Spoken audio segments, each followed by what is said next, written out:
You ask Tiger to calculate. This deals with linear inequalities with one unknown. The final result is x greater than -3. Let's solve it step by step. Group all constants on the right side of the inequality.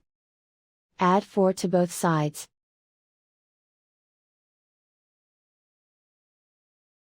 Simplify the arithmetic.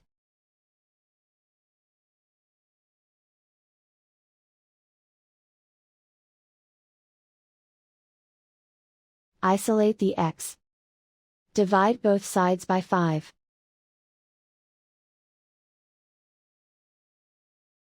Simplify the fraction.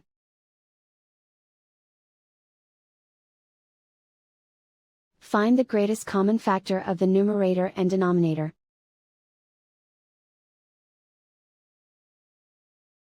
Factor out and cancel the greatest common factor.